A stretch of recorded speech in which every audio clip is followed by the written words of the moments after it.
Hello students. इस video में मैं आपको डाइकास्ट्रा एल्गोरिथम के बारे में बताने जा रहा हूँ। इस एल्गोरिथम का हम यूज़ करते हैं शॉर्टेस्ट पाथ फाइंड आउट करने के लिए किसी अनडायरेक्टेड ग्राफ में जिसमें हमें वेट दिए गए हों हर एज का। जैसे फॉर एग्जांपल ये हमारे पास एक क्वेश्चन है, हमें फाइंड आउट करना है shortest path from the vertex A to Z. ये ग्राफ है हमारे पास, ये हमारा वर्टेक्स ए है और ये हमारा वर्टेक्स जेड है। तो हमें शॉर्टेस्ट पाथ फाइंड आउट करना है कि कैसे हम ए से जेड तक जा सकते हैं। हम इसमें डाइकास्ट्रा एल्गोरिथम लगाएंगे इस पाथ को फाइंड आउट करने के लिए। तो सबसे पहले क्या करेंगे, हमने अब ए से हमें जेड पे जाना है, तो ए हमारा इनिशियल पॉइंट है। ए से ए पे ट्रैवल करने के लिए हमें कितना डिस्टेंस ट्रैवल करना पड़ेगा उसको हम यहाँ पे लिख लेते हैं। कुछ भी डिस्टेंस ट्रैवल नहीं करना पड़ेगा, zero distance for going from A to A. और अभी जब हमने स्टार्ट भी नहीं की हमारी जर्नी, तो बाकी सभी जो वर्टेक्स हैं वो हमारे लिए अनअप्रोचेबल हैं, इसलिए उनका डिस्टेंस हम इन्फिनिटी लेके चलेंगे। बाकी सभी जगह पे हम इन्फिनिटी लिख देंगे, बाकी सब वर्टिसेस पे। इस तरीके से आपने यहाँ पे इन्फिनिटी हर वर्टेक्स पे हमने क्या कर लेना है, इन्फिनिटी लिख देना है। देखिए ई में मेरे पास स्पेस नहीं है, तो मैं क्या कर सकता हूँ, ऐसे एरो डाल के इसके सारे जो आंसर है मैं यहाँ पे लिखूँगा इन्फिनिटी। अब देखिए ये जो वर्टेक्स सी है यहाँ पे भी काफ़ी स्पेस नहीं है, तो मैं क्या करूँगा, यहाँ से एक एरो डाल लूँगा यहाँ तक इस तरीके से, और इसके जो आंसर है मैं यहाँ पे लिख दूँगा कि अभी जो है ये अनअप्रोचेबल है। तो इसका भी डिस्टेंस कितना है अभी, इन्फिनिटी। ओके, तो जब आप अब ए पे हो, अब आप अपनी जर्नी स्टार्ट करने जा रहे हो, तो ए से देखो आप तीन जगह पे जा सकते हो। या तो आप ए से जा सकते हो बी पे, या तो आप जा सकते हो ए से सी पे, या आप जा सकते हो ए से डी पे। तो वन बाय वन सबको देखते हैं। अगर मैं ए से बी पे जाता हूँ, तो देखिए अब ये मेरा डिस्टेंस इन्फिनिटी नहीं रहेगा, मुझे 22 जो है वो ट्रैवल करना पड़ेगा ए से बी पे जाने के लिए। तो मेरा यहाँ पे कितना डिस्टेंस लगेगा यहाँ पे, 22। और अगर मैं ए से सी पे जाता हूँ, तो अब ये डिस्टेंस इन्फिनिटी नहीं रहा, यहाँ पे कितना है इसका वेट एच का, 16। तो यहाँ पे मुझे 16 लिख लेना है इन्फिनिटी को कट करके। और यहाँ पे साथ में आपने ये लिखना है कि ये 22 कैसे आया। 22 आपके पास कैसे आया, जब आप ए से बी पे आए हो। तो यहाँ पे आपने अभी सिर्फ ए ही लिखना है, बी नहीं लिखोगे आप, क्योंकि अभी ये श्योर नहीं है कि आप ये ए बी वाला पाथ ही आगे कंटिन्यू करोगे। ठीक है, तो यहाँ पे भी आपने भी 16 कैसे आया है, 16 हमने ए से सी पे ट्रैवल किया है डिस्टेंस 16 लेके। इसी तरीके से हम ए से डी पे भी आ सकते हैं, तो ये डिस्टेंस कट हो जाएगा। यहाँ पे हमारे पास कितना डिस्टेंस आएगा, अब हमारे पास आ जाएगा 8। 8 डिस्टेंस लगेगा हमें ए से डी पे आने के लिए। ठीक है, यहाँ पे 8 लिखना है, ना कि 8A कोमा डी, क्योंकि अभी हमें श्योर नहीं है कि ये ए डी वाला है, यही हमें फाइनल में यही वाला पाथ हम चूज़ करेंगे। ठीक है, तो अब देखिए अब आप डी पे आ चुके हैं, सी पे और बी पे। अब इन तीनों में से जो सबसे छोटा है वो कौन सा है, तो देखिए 8 वाला जो है, 8 वाला डिस्टेंस जो है ये सबसे छोटा है।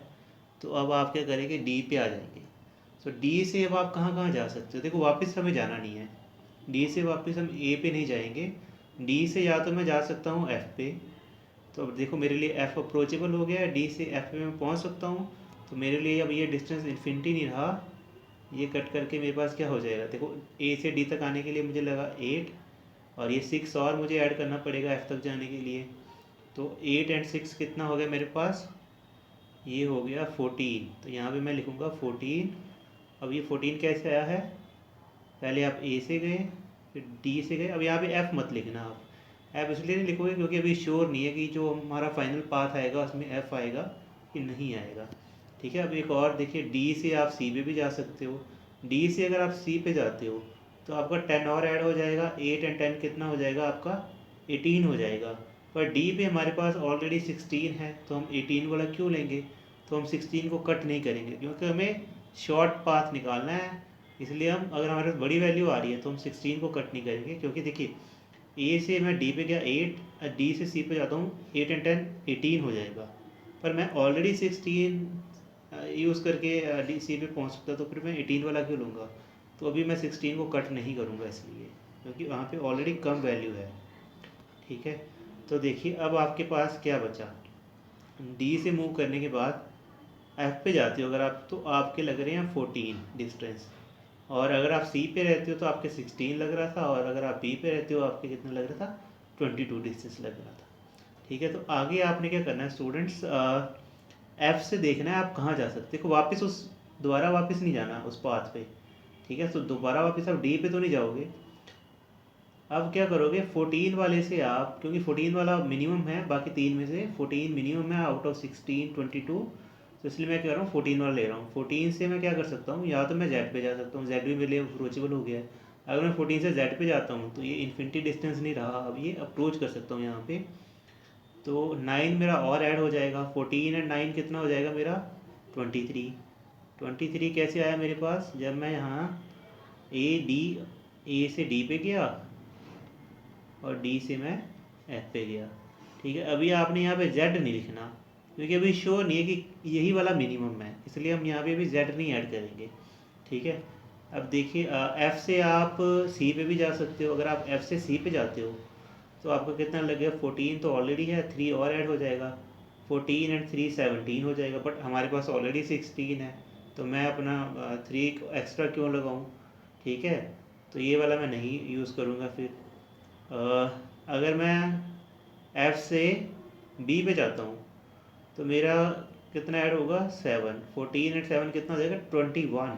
और यहाँ पे 22 है, और मेरे पास अगर मैं इस पास की एफ से यहाँ पे आता हूँ बी पे, तो मैं 21 डिस्टेंस का यूज़ कर गया, तो वो छोटा नंबर आ रहा है, तो मैं इसको कट कर दूंगा और यहाँ पे मैं लिख दूंगा 21।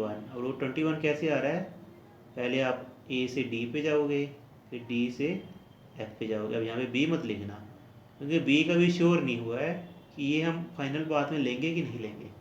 ठीक है, तो अब आपने नेक्स्ट क्या करना है, नेक्स्ट आप देखोगे कि जो बाकी, अब नेक्स्ट हमारे पास क्या, एक है 23 है, एक है 16 और एक है 21। तो इनमें सबसे छोटा कौन सा है, इनमें सबसे छोटा है 16 वाला। ठीक है, तो 16 वाले से देखो आप कहाँ कहाँ जा सकते हो। 16 वाले से आप जा सकते हो, या तो आप इसका यूज़ करके अगर आप इसका यूज़ करके डी पे जाते हो, 16 वाले का 16 एंड 10 26 हो जाएगा, बट यहाँ पे हम 8 यूज़ करके पहुँच सकते हो, 26 वाला क्यों लेंगे। ठीक है, अब 16 से आप यहाँ बी पे भी जा सकते हो। 16 से अगर आप बी पे जाते हो तो 16 + 20 तो 36 हो जाएगा। ठीक है, तो ये बहुत बड़ा नंबर है, हमारे पास ऑलरेडी 21 है, तो हम ये वाला भी नहीं लेंगे। अगर मैं 16 में ये 6 ऐड करता हूँ तो मैं ई पे पहुँच सकता हूँ, ई मेरे लिए अब अप्रोचेबल हो गया है। तो ई पहले क्या था, अनअप्रोचेबल, अप्रोचेबल हो गया, तो इन्फिनिटी को कट कर देंगे। और कौन सा पाथ लेके मैं यहाँ पहुँच, कितना डिस्टेंस लगेगा, 16 एंड 6 22 डिस्टेंस लगा के मैं यहाँ पहुँच सकता हूँ। कैसे, तो ये मेरा पाथ आएगा यहाँ से 22 डिस्टेंस का है, और ये मेरा पाथ है, ए से पहले मैं सी पे जाऊँगा और सी से मैं जो है ई पे आऊँगा। तो पर मैं यहाँ पे ई लिखूँगा नहीं, क्योंकि अभी मेरा श्योर नहीं है कि ई फाइनल पाथ में आएगा कि नहीं आएगा। ठीक है, तो और एक लास्ट आपके पास है कि आप ये यहाँ सी से आप जा सकते हो। देखो सी इसमें अगर 10 ऐड करोगे तो जेड पे पहुँच जाओगे। 16 और 10 कितना हो रहा है, 26 हो रहा है, पर मेरे पास यहाँ पे ऑलरेडी 23 है, तो मैं 26 वाला डिस्टेंस क्यों लूँगा। सो मैं वो बात नहीं चूज़ करूँगा, तो मैं इसको यहाँ पे नहीं लिखूँगा फिर। ठीक है, तो देखिए अब आपके पास ये 16 वाला भी आपने देख लिया, कंसिडर कर लिया। ठीक है, हाँ, अब आपके पास बचा है ये 21 22 और 23। इन तीनों में से सबसे छोटा कौन सा है, इन तीनों में से सबसे छोटा है 21 वाला। तो 21 वाले से आप कहाँ कहाँ जा सकते, देखो वापस आप एफ पे नहीं जाओगे। ठीक है, एफ पे नहीं जाओगे क्योंकि वो ऑलरेडी आपने काउंट कर चुके हो उसको। अगर आप जाते भी हो तो देखो 21 एंड 7 वो बड़ा नंबर बन रहा है, तो उसका कोई फ़ायदा भी नहीं है। तो अब आप यहाँ बी से जा सकते हो, या तो आप ये पाथ लेके ऊपर वाला यहाँ सीधा जेड पे पहुँच जाओ। अगर आप बी से सीधा जेड पे पहुँचते हो तो आपको कितना डिस्टेंस लगेगा, 21 एंड 2 23 लग जाएगा। तो उस केस में आपका 23 आ रहा है, वो सेम ही आ रहा है ऑलरेडी जो है वहाँ पे। तो आपकी मर्ज़ी है, आप लिखना चाहते हो तो लिख दो, नहीं लिखना चाहते तो नहीं लिख दो। तो ये वाला पाथ कौन सा था आपका, ए डी एफ। ओके, अभी ये कंफर्म नहीं है कि एफ से हम फिर बी पे गए। अभी ये कंफर्म नहीं है कि यहाँ पे हम जेड लिख, ये वाला पाथ फाइनल है कि नहीं, ये कंफर्म नहीं है अभी। ठीक है, सो मैं यहाँ पे भी जेड नहीं लिख रहा लास्ट में। अब देखो एक और क्या कर सकते हो आप, बी से जा सकते हो ई पे। बी से अगर आप ई पे जाते हो तो 21 है ये, और 21 और 2 कितना हो जाएगा 23, बट यहाँ पे ऑलरेडी 22 है तो मैं 23 क्यों करूँगा, तो इसलिए मैं बी से ई पे नहीं जाऊँगा।